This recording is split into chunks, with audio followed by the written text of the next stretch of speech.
Abre a Bíblia Sagrada, meus irmãos. Vamos ministrar a palavra divina no livro de Mateus. O capítulo é o 24, o verso 15 em diante. Aleluia. Mateus 24. Mateus 24, versículo 15 até o verso de número 25.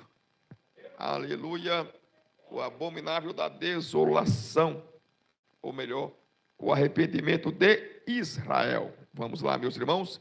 Mateus 24, 15, para a glória de Deus nesta noite. Mateus, capítulo de número 24. Mateus aí é dentro do sermão profético. Aleluia, do capítulo 24 de Mateus, o verso 15 em diante. Quem achou diz aleluia. Quem achou diz graças a Deus. Estende de escritura para o céu, fala: Senhor Jesus, eis em minhas mãos a sua palavra, que é poderosa para me abençoar mais uma vez nesta noite. Me abençoa, Senhor, me abençoa, Senhor, consoante a sua palavra. Leiamos, meus irmãos, leiamos, minhas irmãs, em Mateus 24, que diz: Quando, pois, virdes o abominável da desolação, e que falou o profeta Daniel, no lugar santo, quem lê, entenda. Então, os que estiverem na Judeia, fujam para os montes. Quem estiver sobre o eirado, não desça a tirar de casa alguma coisa. Quem estiver no campo, não volte atrás para buscar a sua capa. Ai das que estiverem grávidas e das que amamentarem naqueles dias. Orai para que a vossa fuga não se dê no inverno nem no sábado, porque nesse tempo haverá grande tribulação, como desde o princípio do mundo até agora não tem havido e nem haverá jamais. Não tivesse aqueles dias sido abreviados, e ninguém seria salvo, mas por causa dos escolhidos, tais dias serão abreviados. Então, se alguém vos disser, eis aqui o Cristo, ou ei-lo ali, não acrediteis, porque surgirão falsos cristos e falsos profetas, operando grandes sinais e prodígios para enganar, se possível, os próprios eleitos. Vede que vos tenho predito. Até aí, meus irmãos, pode tomar seu assento. Estende a mão para o céu, falar: Senhor Jesus, eu creio em sua palavra. Uma salva de palmas para Jesus de Nazaré. Maravilha. Jesus é bom, sim ou não, meus irmãos? Vamos falar um pouquinho sobre o arrependimento de Israel. Observem, meus irmãos, que aqui Jesus prediz, uma grande tribulação, que haveria não só ali em Jerusalém, não só ali em Israel, mas em toda a face da terra. Mas Israel e Jerusalém é o centro do mundo e também o centro desta grande confusão. E observe que ele diz aqui, que haveria uma abominável da desolação. Observe que o abominável da desolação é um mato, é justamente um sinal para Israel. Israel tinha que entender, tinha que ver e tinha que compreender que haveria um sinal específico, aleluia, para que a sua fuga pudesse se suceder. Observe que ele está dizendo, o abominável da desolação vai acontecer. Ele está falando sobre um acontecimento que vai acontecer. O templo de Jerusalém seria profanado. O nome de Deus teria uma tentativa de apagar o nome divino. Não aceitariam mais nenhum tipo de oferta, nem oferta alçada, nem oferta às 3 horas da tarde, nem oferta às 9 horas da manhã. Ia suspender, meus irmãos, ali todo tipo de oferenda, de oferta a Deus, todo tipo de coisa que se falasse com Deus. Então era como se o nome de Deus fosse apagado, como que quisesse apagar o nome de Deus e o nome de Cristo Jesus. Isso é o abominável da desolação. É esta tentativa, de zombar, de negar a realidade da presença divina sobre a face da terra e principalmente sobre o templo. É como se ele estivesse forçando aos judeus a adorar outro Deus, outra entidade, outro ser, que senão o Deus vivo de Israel. Como fez também, ali muitos anos atrás, o Antíoco Epifânio IV, ele tirou, aleluia, a oferta, tirou tudo e sacrificou um porco no altar divino e no altar celestial, para dizer: não existe mais Deus, existe agora a nossa religião. O vosso Deus morreu, o vosso Deus não manda mais aqui, o vosso Deus não pode mais ser adorado aqui, somente, aleluia, o meu Deus vai ser adorado aqui. E dessa mesma forma e maneira, o anticristo lá na frente vai tentar fazer a mesma coisa, vai tentar zombar e negar o nome de Deus e se autoproclamar ele mesmo o próprio Deus, Criador dos céus e da terra. Por isso Cristo Jesus disse que este é um sinal para os judeus: fujam, aleluia. Observe o verso de número 16. Então os que estiverem na Judeia, fujam para os montes, porque a Judeia é justamente ali onde está concentrado a cidade de Jerusalém e o templo que vai ser reconstruído. Eles que estiverem na zona central, fuja, porque o anticristo vai cercar a cidade e não ficará nenhum vivo sequer. Nesta guerra vai morrer 2/3 dos judeus, vai ficar somente um remanescente que vai fugir, aleluia, da presença do anticristo e vai ser recanteado no deserto para receber a presença de Cristo Jesus e se converter dos seus pecados. Palma de vitória para Jesus de Nazaré. Então, por isso que ele cita o profeta Daniel, porque tem muita gente que prega e que pensa que esta palavra, esta escritura é para a igreja. Não, aqui não tem nada a ver com a igreja. Você vê que ele cita o profeta, dizendo: o profeta Daniel falou assim, que ele entenda. O profeta Daniel é o profeta dos judeus. Ele não fala nada sobre a igreja, ele não tem nenhuma relação sobre a igreja, ele tem relação sobre o povo judeu, ele tem relação sobre o seu povo. Ele é um profeta específico, especial, mandado ao povo de Israel, não tem nenhuma relação com a igreja e com os nossos dias. Por isso ele cita o profeta Daniel, para saber os judeus que ele está falando com eles próprios e não com a igreja. A igreja neste tempo não estará mais aqui, a igreja neste tempo já foi embora para o céu, já está na casa paterna e na casa celestial. Não estaremos mais aqui neste tempo, porque não vamos participar da grande tribulação. A grande tribulação é para os rebeldes, a grande tribulação é para quem não crê, a grande tribulação é para quem não tem o Espírito, a grande tribulação é para quem não crê na cruz, a grande tribulação é para quem não está de acordo com a cruz de Cristo Jesus. Mas quem tem a cruz não pode participar. Quem tem o Espírito Santo não pode participar. Quem tem a Cristo Jesus não pode participar, porque Paulo diz que Jesus nos livra da ira vindoura. Oh, maravilha! Quem tem Jesus tem tudo, meus irmãos? Quem não tem Jesus não tem nada. Quem tem Jesus tem cura. Quem tem Jesus tem salvação. Quem tem Jesus tem libertação. Quem tem Jesus tem uma porta aberta. Quem tem Jesus tem escape. Quem tem Jesus tem solução.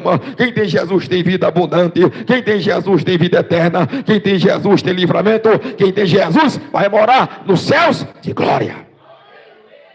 Os demais nós não sabemos, o que vai acontecer, mas quem tem Jesus vai morar no céu de glória, É por isso que ele é o nosso mestre divino e o nosso abençoador.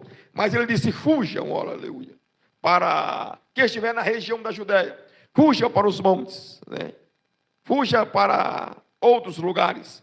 Não fique nessa região, porque vai ser cercado e depois não terá como fugir, Ele disse: quem estiver em casa, não volte atrás para buscar coisa nenhuma, coisa alguma, por mais valor que tem, E quem estiver no campo, não volte para buscar sua capa, corra com frio mesmo, corra só com a roupa do corpo, para que o anticristo não vos pegue no meio do caminho, para que o juízo não vos atinja. Ele disse: ai das grávidas e ai das que amamentam. Por quê? Porque seria grande aflição. Eles iam correr com seus filhos pequenininhos nos braços, deserto adentro, no frio, no sol, entre bichos e coisas mais, e tribulações, entre exércitos e soldados e bombas. Eles teriam que correr, aleluia, teriam que se esconder do anticristo, para depois reconhecer o nosso Senhor e Salvador, como Salvador pessoal deles também. Ele disse: e orai também, observe, para que a vossa fuga não dê, nem no inverno, nem no sábado. Por que no sábado? Porque no sábado as portas da cidade são fechadas. No inverno a fuga seria complicada, O inverno ali é muito é muito forte, muito rigoroso, né? E você ficar no deserto, no frio, na chuva, no deserto da Judeia, não é no deserto da Judeia, não seria fácil. Então ele disse: orai para que a vossa fuga não dê nesses dias, nem no inverno e nem no sábado, porque no sábado as portas de Jerusalém estariam fechadas, então a fuga seria quase que inevitável. Mas orai para que a vossa fuga não dê no deserto. Ele está dizendo: o próprio Jesus: fujam, vão embora, não fica aí, sai da Judeia, sai de Jerusalém e corra, aleluia, para esconder, para se recantear no lugar onde Deus já tem preparado para vocês. Observe. Mas 2/3 deles não escaparão. Isso está escrito no profeta Zacarias. 2/3 deles perecerão nesta guerra e serão alcançados pelo anticristo. Somente 1/3, somente um remanescente deles poderão escapar desta grande tribulação. 2/3 deles vai perecer e vai morrer, e não vai receber esta grande recompensa, e não alcançarão esta fuga, e não vão ver o Filho de Deus pessoa para salvar a sua vida. Mas 1/3 deles vão permanecer, vão fugir, vão correr e vão embora, por dar atenção a esta palavra, por saber e por entender. Quando Cristo adentrar o templo, quando ele se fizer e proclamar outro Deus, é hora de correr, é hora de fugir, é hora de ir embora. É um sinal para ele que o bicho vai pegar, que a coisa vai ficar estreita e que serão perseguidos até a morte pelo próprio anticristo, porque eles, aleluia, é que pariu, aleluia, o Filho de Deus. Foi eles a nação mãe do Filho de Deus. Eles, aleluia, é que trouxe, aleluia, o Filho de Deus à existência. Então Satanás, o anticristo, tem uma grande raiva dos judeus, mesmo sendo ele um deles. Observe. Ele é um deles. O anticristo não é um gentil, né? Muita gente pensa que o anticristo é um gentil, é um de fora. Não, ele é um deles, ele é um judeu. Não pode ser gentil, né? Tem que ser um deles. Tem que ser um da religião deles. Tem que ter o sangue deles. Tem que ser um da família, né? Das 12 tribos de Israel, né? Por isso eles crerão. Por isso eles acreditarão. Ninguém vira presidente de um país, ninguém vira presidente de uma nação, ninguém vira líder de uma nação se não for do próprio país, né? A não ser que tenha, né, um cabalacho no meio. Então ele é um deles, né?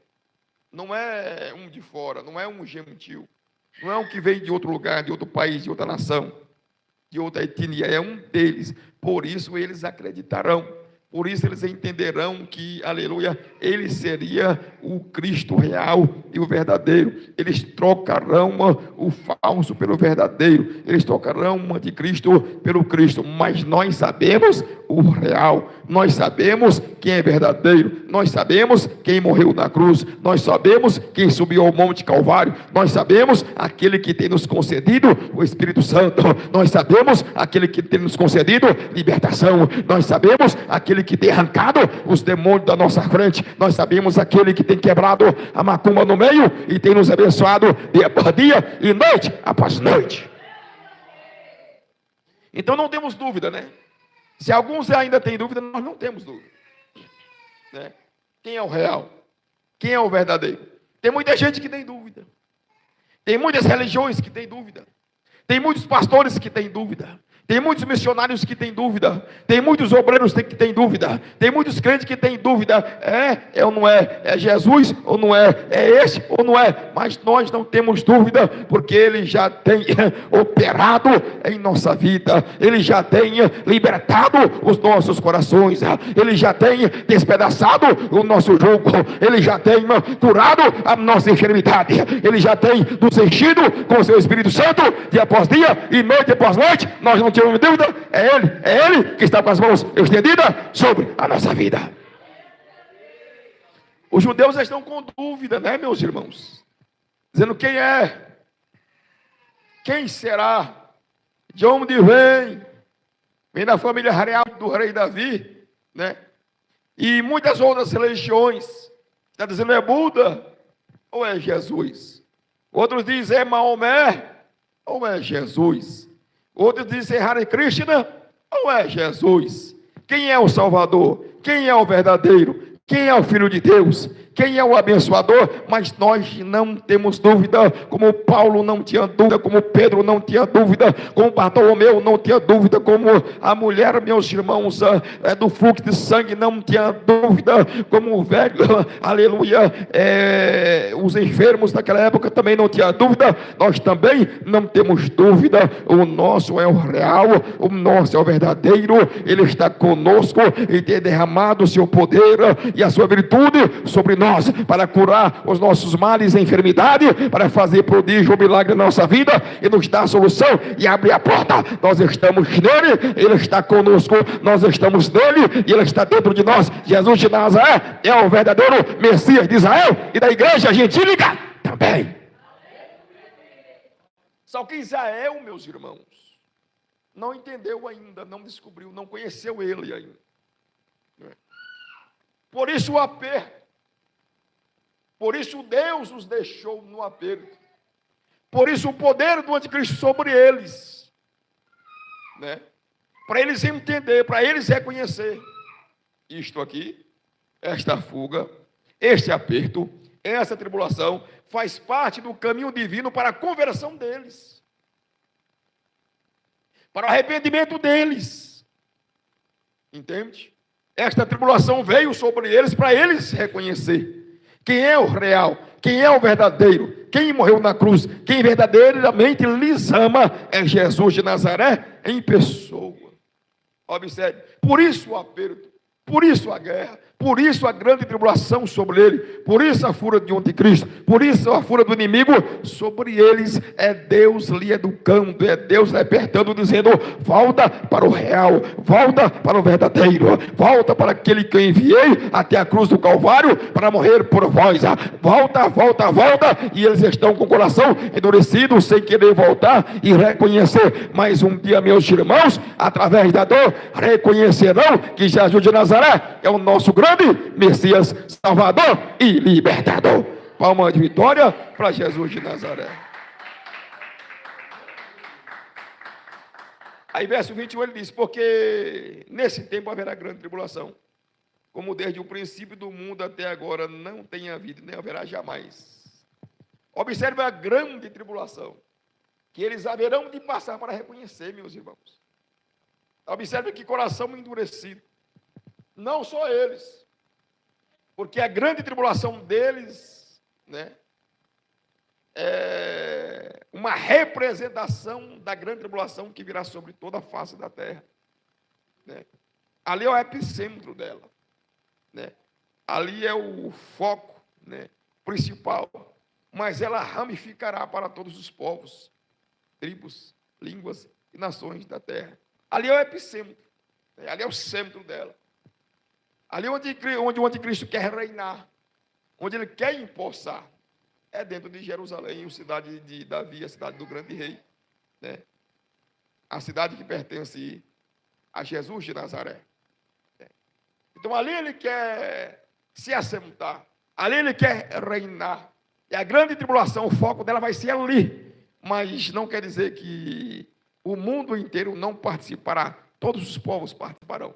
Todos os povos sofrerão, todos os povos, meus irmãos, vão estar debaixo deste juízo, desta maldição, do virar das costas divina para ele, simplesmente porque eles recusaram a Cristo Jesus. Os gentios o recusarão, estão recusando hoje, os judeus estão recusando também, os povos, tribos e línguas e nações têm recebido o evangelho, mas estão recusando, não quer voltar, não quer reconhecer o seu Senhor, o seu Salvador e o seu Rei. O coração está endurecido por causa do pecado e das suas falsas religiões, das mentiras e de tudo quanto Satanás tem engodado a sua alma, língua e o vosso coração, enganando homens e mulheres na face da terra, endurecendo o coração dos judeus para não reconhecer a Cristo Jesus, para não se dobrar a Cristo Jesus, mas o próprio Deus vai os deixar, o próprio Deus vai os abandonar a sua própria sorte, para que eles então venham recorrer a Deus, e eles vão fugir, e eles vão para o deserto, e Deus preparará um lugar para eles naquele lugar, e dali eles clamarão ao Deus de Abraão, de Isaac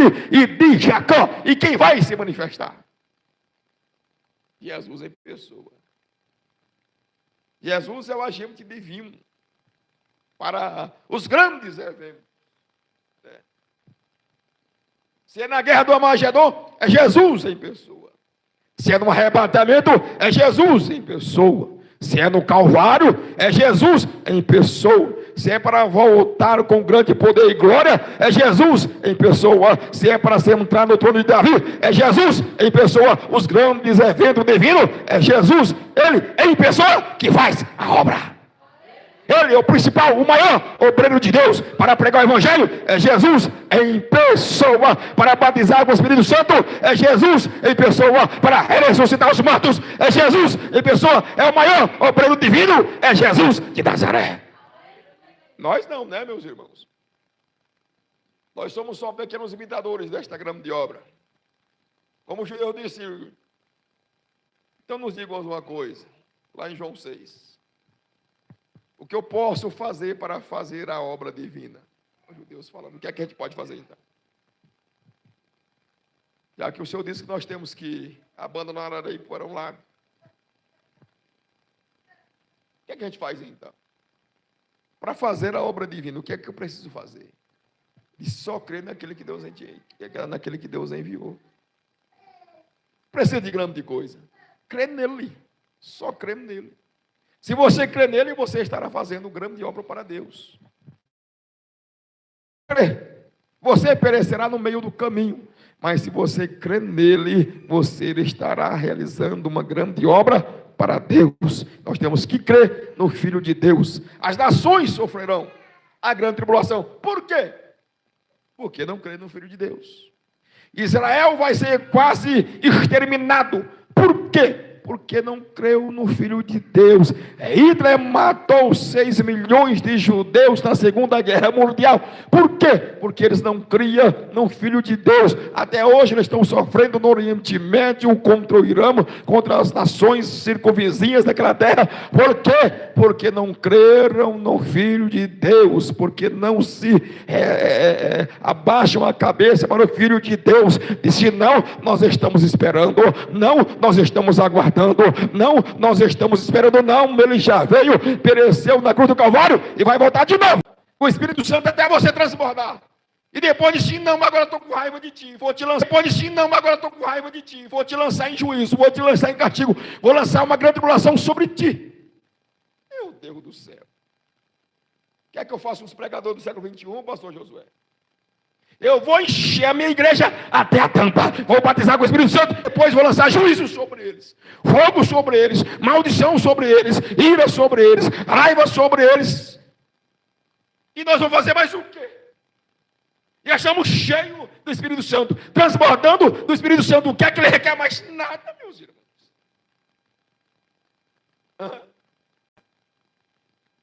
A grande tribulação é Deus requerendo conversão da humanidade.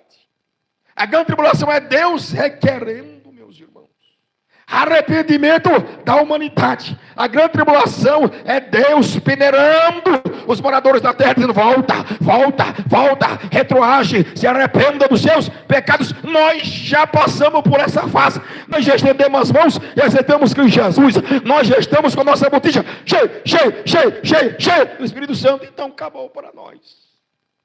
Já estamos guardados, já estamos abençoados, já estamos garantidos, nós já temos o penhor, como diz o apóstolo Paulo, nós já temos a garantia da salvação, nós já temos a garantia do livramento, nós já temos a garantia dos céus. Se você tiver uma grande fortuna, vamos supor que você tenha a casa de R$1 milhão, e você for no banco pegar um empréstimo de R$1 milhão, então o banco vai requerer um penhor, uma garantia disso que é que você tem, para me garantir que você vai pagar o meu dinheiro. Você disse, eu tenho uma casa de R$1 milhão lá no Lago Sul. Tem uma casa de R$1 milhão lá, né? Um barraco lá deve ser R$1 milhão, porque só o terreno é 12, 13 milhões. Mas vamos fazer uma suposição, né? No Lago Sul eu tenho uma casa que vale R$1 milhão. Eu deixo de penhor de garantia, está aqui a escritura. Se eu não pagar, a casa é sua. Se porventura eu pagar, então a casa continua sendo comigo. Assim também somos nós temos um penhor. A garantia do Espírito Santo, entendeu? Dizendo, você está salvo. Você tem um penhor. Você tem a garantia, você está garantido. De qualquer forma, de qualquer maneira, você está garantido. O banco, de qualquer forma, de qualquer maneira, está garantido. Se você não devolver o dinheiro e não pagar o dinheiro, ele toma a sua casa, mas ele não vai ficar no prejuízo. Assim também somos nós, aleluia, que já recebemos o Espírito Santo de Deus. Não importa o que aconteça, nós vamos para o céu, nós vamos para os céus de glória. Nós estamos garantidos, nós temos salvação hoje, amanhã, eternamente. Nós temos o penhor, que é o Espírito Santo de Deus. Nós temos um selo. O selo é diferente do penhor. O penhor é uma garantia de uma posse, de possuir. O selo é uma garantia de entrada. Entende? Você coloca uma carta e então ele coloca um selo. Ele sela a carta para que aquele selo chegue no endereço real. Para que tenham cuidado. Tem 10 mil cartas. Mas tem uma que está selada, porque você pagou a mais por aquilo. Os demais pagou as cartas comuns. Então, não tem muita exigência. Eles lançam lá de qualquer jeito. Mas você pagou 100, 200 reais, um selo, para que tenha cuidado com aquela carta, para que ela chegue. As demais cartas, 1, 2, 3, pode até extraviar, mas a sua dificilmente vai extraviar. Porque tem uma atenção especial sobre ela. Né? Tem uma atenção melhor sobre ela. Só olha, esta carta aqui, toma cuidado, não deixa extraviar. Carteiro, você pegou a carta assim, peguei, verificou se está, passou para a frente. Carteiro, será se está mesmo na sua mala? Está, tem uma atenção especial, é o selo está selado para chegar no endereço correto. Assim também o cristão, nós estamos selados pelo Espírito Santo de Deus, para que não erramos a estrada. Deus está tendo cuidado de nós, os olhos divinos estão sobre nós, dizendo, pode extraviar fulano, Beltrano, mas esse não pode extraviar, porque está com o selo divino e celestial. Aquele pode extraviar, aquele também, mas este aqui não pode. Este aqui está com selo, este aqui é especial, este aqui é único, este aqui é meu, este aqui pode não entrar, aquele pode errar o caminho, mas este não pode errar o caminho. Este é o crente que possui o Espírito Santo do Senhor, nosso Deus. Palma de vitória para Jesus de Nazaré. Mas Israel não entra pelo Espírito. Entende? Eu não entendo.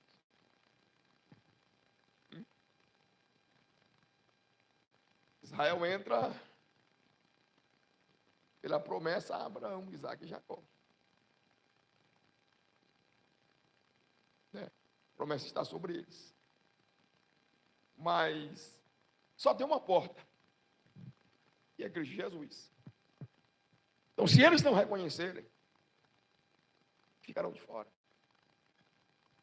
Por isso o aperto, por isso a tribulação, por isso a dificuldade, por isso a perseguição, para que eles venham reconhecer. Entende? Para que eles venham reconhecer. Porque quem vem mediante a igreja é só por meio da fé. Não tem jeito. Não tem maneira de ser diferente. O gentio vem por meio da fé. Mas eles têm uma promessa patriarcal. E talvez por isso, eles não creem. E eles ficam atados à velha promessa, sendo que nós já temos uma outra promessa sobre ela.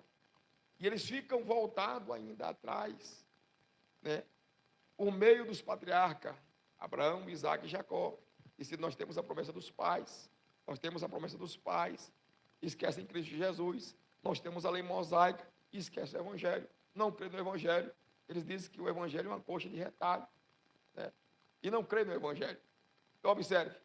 Então, é justamente aí onde eles falham, por meio da fé. Como também os seus pais lá no deserto falharam. Não creram, não creram, não creram e não creram. Porque eles têm no seu coração, na sua alma, que eles ainda entram através da sua conexão carnal com Abraão, Isaque e Jacó.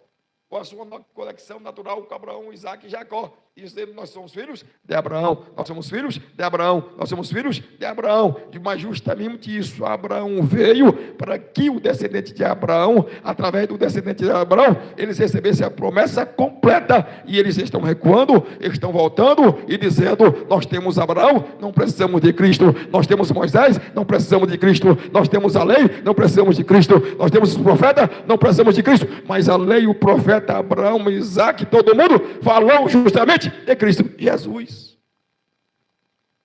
E é isso que eles não estão entendendo e não têm compreendido no decorrer dos séculos, né? Ele apega aos menores e não apega ao real, o verdadeiro, né? Eles recusam o real e o verdadeiro, porque ele tem Abraão, porque tem a lei, porque tem os profetas, porque tem Moisés, porque tem a promessa abraâmica.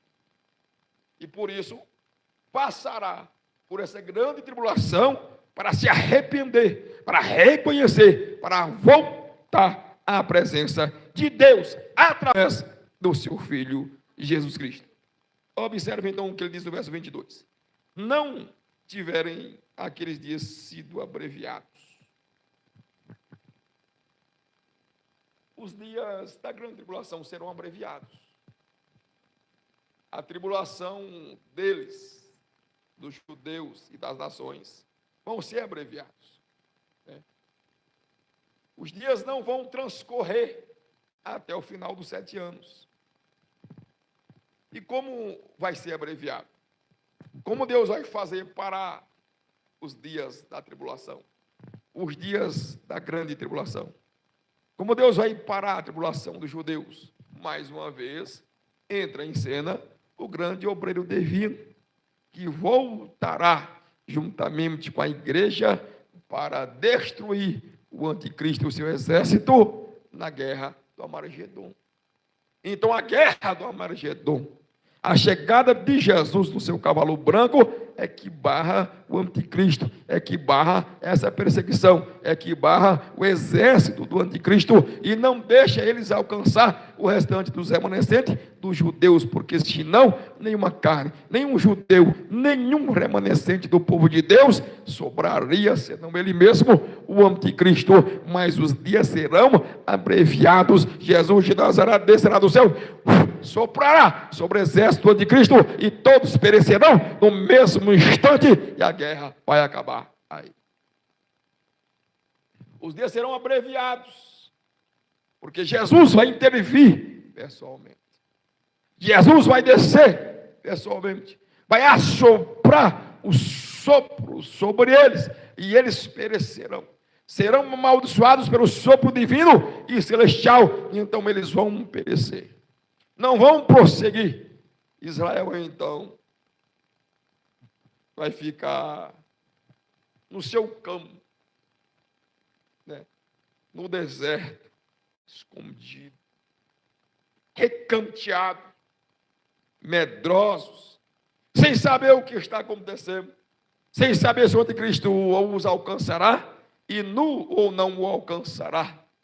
Quando ele estiver no seu recanto, no seu deserto, todos desolados, né, recanteados, então Jesus de Nazaré descerá de novo, sozinho, né? Jesus salva sozinho a igreja. E Jesus salva sozinho a Israel. É poder demais para precisar de ajuda, meus irmãos. Você entende? É poder demais para precisar de ajuda. Aí tem gente que diz que não. Meu padrinho padece isso. Eu disse, não. Nossa Senhora da Trindade. Eu disse, não. Nossa Senhora Santa Rita de Cássia. E aí vai. E todos querendo colocar o obreiro para Jesus. Ajudantes para Jesus. Jesus salva, mas com a intercessão dos santos. Jesus salva, mas tem que ter ajuda de Maria. Não, meus irmãos. Todo o poder está nas suas mãos. Ele não precisa de ajudante nenhum. Quando ele desce para arrebatar a sua igreja, é sozinho. Os crentes dizem que não, vai vir Jesus e os anjos para buscar a igreja. Vai vir Jesus e os anjos para buscar a igreja. Você quando pegou a sua noiva e levou para casa, você veio com os amigos, os vizinhos, tudo. Eu fui sozinho. É uma maravilha, né? Você trouxe aí a rua todinha. Os amigos, os vizinhos, os conhecidos. Vamos, noiva. Pegou, foi sozinho. Foi embora, não viu nem o rastro. Nem para onde ia. Assim também Jesus de Nazaré. Quando ele pegar a sua noiva, é sozinho. É o noivo e a noiva. É o noivo e a noiva na sua recâmara nupcial. Palma de vitória para Jesus de Nazaré. E assim também será com os judeus. Quando José do Egito deu a se mostrar aos seus irmãos, né? Ele mandou todo mundo sair. Disse, retire-se todo mundo da sala. Porque ele estava com a roupagem egípcia. E Jesus de Nazaré também está com a roupagem gentílica, né? Tem tanto tempo que ele está conosco que até tirou a roupagem judia. É, meu irmão. Já estava parecido com um de nós. É, sim ou não? Está parecido com um de nós.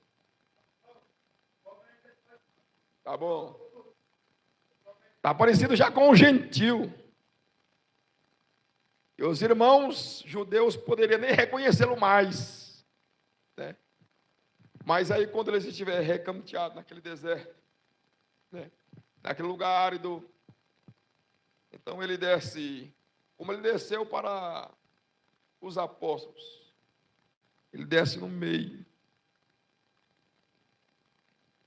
Eles estão clamando ao Deus de Abraão, de Isaac e de Jacó. Quem desce é Jesus de Nazaré.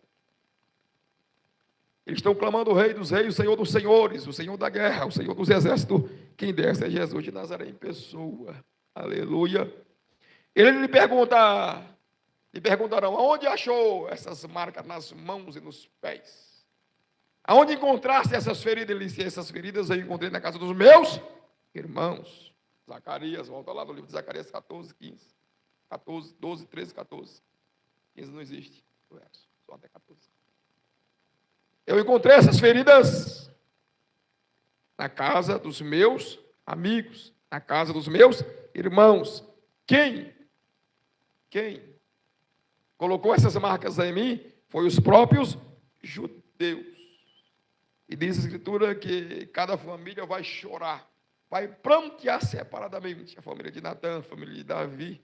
E assim cada tribo ali presente naquele dia vai chorar, né? Cada um vai prantear cada família individualmente, porque eles não reconheceram o Filho de Deus, aquele a quem eles tinham ansiado por séculos e séculos e séculos, mas por causa da incredulidade dos seus corações, não puderam reconhecer, porque ninguém pode reconhecer Cristo Jesus se não for, aleluia, através da unção do Espírito Santo. Por isso também o velho Tomé não reconheceu, disse, se eu não ver as feridas, assim também todo Israel, como o velho Tomé, está com a mesma palavra, o mesmo intento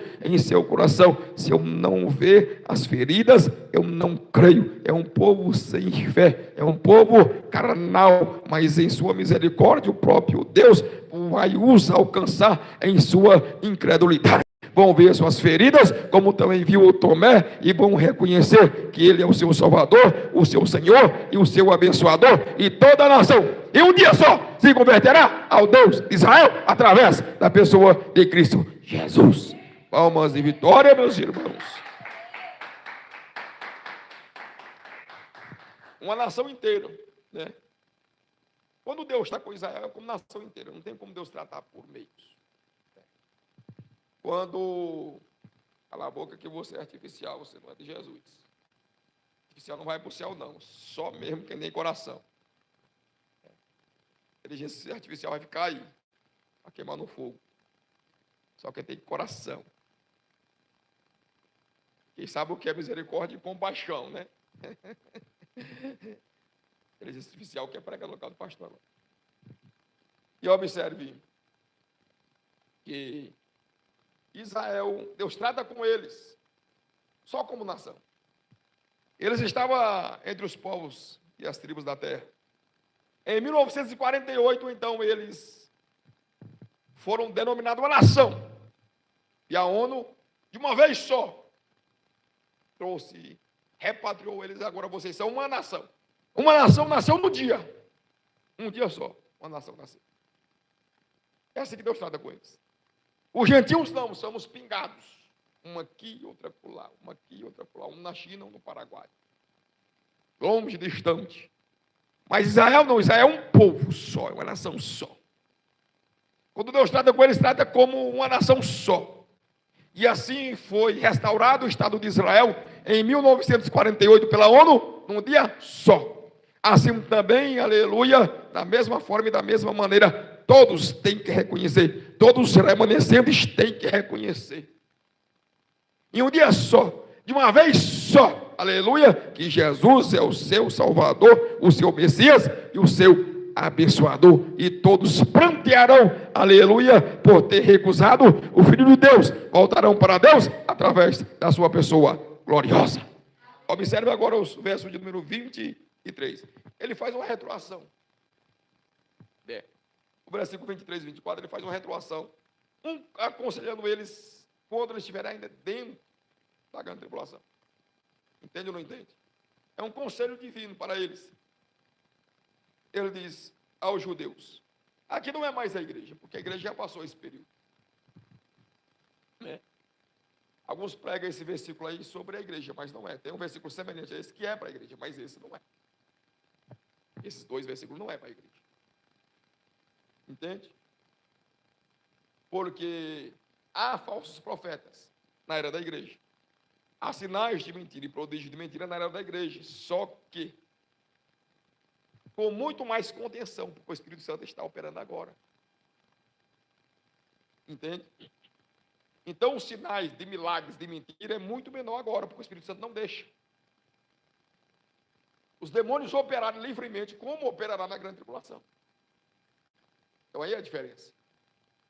Há falsidade, há falsos milagres, há falsas curas, mas numa medida muito, muito, muito menor.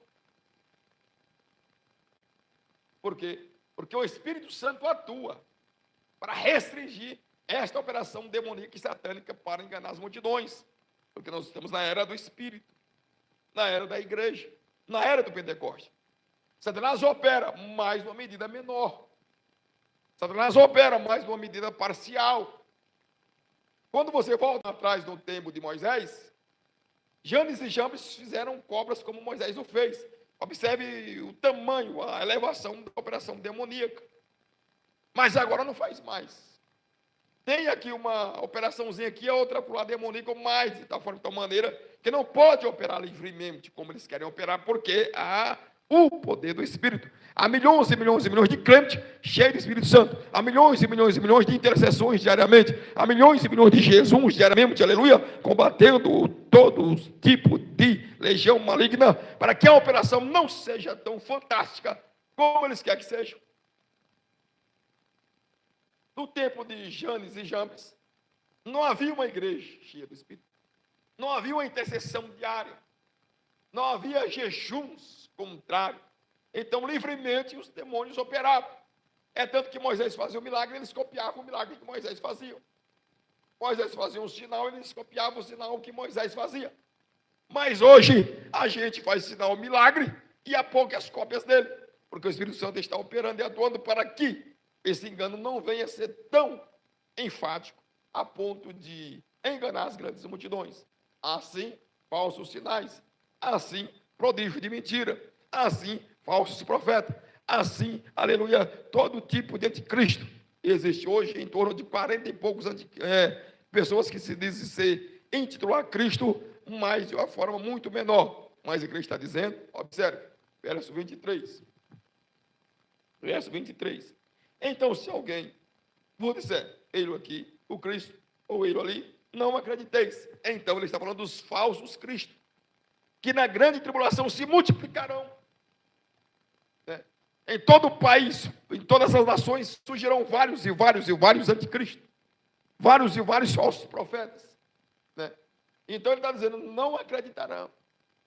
Não sou eu que estarei presente. Não sou eu que estarei ali. Aqui no Gama tem um. O Henrique Cristo, né? Então, em Brasília tem um Henrique Cristo. Né? Se você for em outro país, em outra nação, terá mais esporadicamente, um aqui e outro acolá. Né? Mas vai se multiplicar isso no tempo da grande tribulação. Se em Brasília nós temos um, no tempo da tribulação nós vamos ter uns 50 aqui. 60, 70, 100 mil. Entende ou não entende? Dizendo, sou eu. E agarra uma quantia de pessoas. O outro na outra esquina dirá, sou eu. E também enganarão outra quantidade de pessoas. O outro já na outra rua dirá, sou eu, o verdadeiro Cristo. E também vai angariar grande multidão de pessoas. Jesus disse, não sou eu. Não estarei aí. Se eles disserem, ele acolá, ele ali, ele lá, está na casa, está no deserto, não o seguirão e não o creais, porque não sou eu. Observe. Não é o meu dia, não é a minha hora ainda. E observe, ele disse aqui, ó, porque surgirão falsos cristos e falsos profetas, operando grandes sinais e prodígios para enganar, se possível, os eleitos. Aqui não é eleito da igreja, é eleito da grande tribulação. Entende ou não entende? Aqui não é eleito da igreja, o eleito da igreja já foi, já está no céu. O eleito do gentil já foram, já viajou para o céu de glória. Aqui é os eleitos da grande tribulação, meus irmãos. Porque dentro da grande tribulação haverá salvação também. Porque Deus está chacoalhando a terra para que volte, para que sejam salvos. Não é para que pereçam todo mundo. É claro que a grande maioria vai perecer. Mas essa não é a intenção divina é para voltar, para retroceder, para se arrepender, para quebrantar-se o coração e voltar para Cristo Jesus. Mas eles não quererão. Eles endurecerão a sua cerviz, eles endurecerão o seu pescoço e não vai querer se submeter ao Deus dos céus. Então, por isso, observe, quando eles endurecem o coração para com Deus, então Deus permite, o Espírito permite sinais, prodígio de mentira, cristos e falsos profetas, operando sinais milagrosos, para que eles então creiam na mentira e nos falsos sinais, porque endureceram anteriormente o seu coração. Entendem? Isso é só uma resposta divina aos seus corações endurecidos. Entende? É uma resposta divina à sua recusa de obedecer a Deus. É uma resposta divina à recusa de voltar-se para o Senhor. Assim também como o faraó. Diz a Escritura, e Deus endureceu o coração de faraó. Quer dizer, faraó não queria voltar para Deus, então Deus lhe ajudou. Deus complementou a obra maligna do seu coração. Deus complementou a dureza da sua alma. É aquela velha temática divina. Aquele que tem, lhe será dado. Aquele que não tem, até o que tem lhe será tirado. Se quer, Deus está com ele. Se não quer, Deus está com ele também. Se crê, Deus está com ele. Se não crê, Deus ajuda também. Ajuda para o negativo e ajuda para o positivo. Ajuda para a fé e ajuda para a incredulidade também. Você é incrédulo? Então seja mais incrédulo. Você é sujo? Seja mais imundo. Você quer ser santo? Então seja santo ainda mais. Deus ajuda você de qualquer maneira. Deus me ajuda, está te ajudando. Qual é o propósito do seu coração? É ser mal? Deus vai te ajudar. Abra as portas e deixa você ir, vai lá. Quer ser de Jesus, aí Deus opera. Do jeito que você quiser, Deus te ajuda. Pode ficar tranquilo. Pode dormir em paz. Ah, o seu criminoso. Pois é, Deus vai abrir a porta do crime para você. Vai lá. Não tem problema. Ah, eu quero ser de Jesus. Agora sim, pode. A porta está aberta também. Tem 3 portas abertas para ti. 4, 5, 10, do jeito que você quiser. Quero ser enganado. Olha.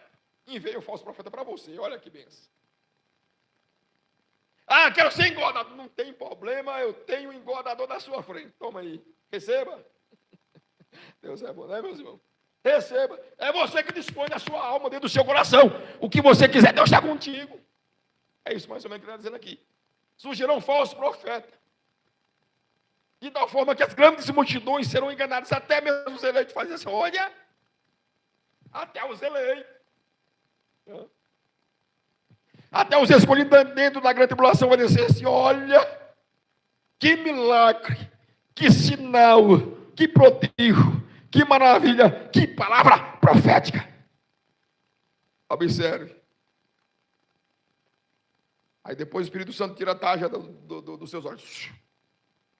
E mostra o íntimo, o interior. Mostra a fonte do sinal, a fonte do milagre, a fonte do prodígio, a fonte da maravilha. O fogo não desceu dos céus de glória, desceu aqui das nuvens, onde estão os principados, legiões e demônios. É. Entende ou não entende? Deus endureceu o coração de Faraó, porque o coração de Faraó já estava endurecido. Deus só deu uma trincada nele. Ele não se dispôs a obedecer. Ele não se dispôs a ouvir a Deus. Ele não se dispôs para o Senhor. Porque ele se autoproclamava Deus. Esse é o pecado original. O orgulho. A soberba é o pecado original. Adultério, prostituição, mentira, é só uma ramificação deste pecado original. A altivez, a soberba, quando você diz, eu sou, você está mergulhado no pecado original.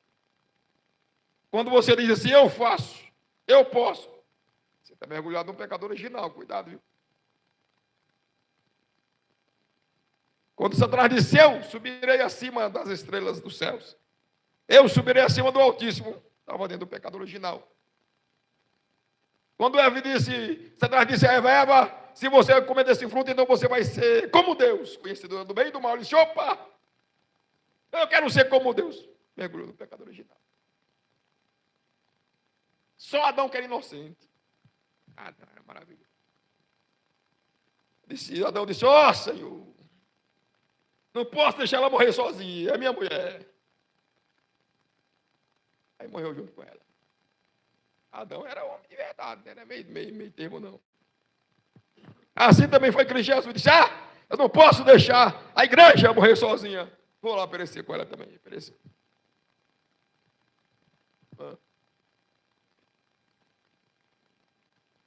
Porque quando Deus ressuscitar Adão, Eva já vem junto com ele. É parte da sua parte, carne da sua carne, osso dos seus ossos. Como Deus já ressuscitou Cristo Jesus, é claro que nós vamos ressuscitar também, juntamente com Ele. Somos ossos dos seus ossos, sangue do seu sangue, parte da sua parte. E pertencemos a Cristo Jesus.